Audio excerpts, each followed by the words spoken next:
Vols provar els teus fluxos sense por a trencar-ho tot? Quan comences a crear automatitzacions amb N8N o altres eines, hi ha un problema molt comú. Vols provar-les. Però tens por d'enviar correus reals, duplicar dades o fer un embolic. La solució és molt simple.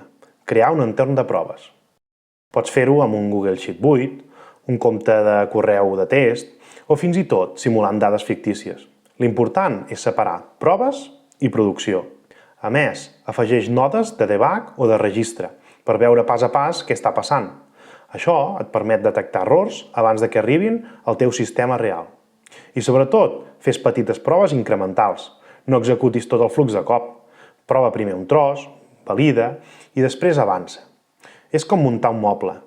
Millor muntar-lo pas a pas. Si el muntes tot de cop, et pot sobrar alguna peça.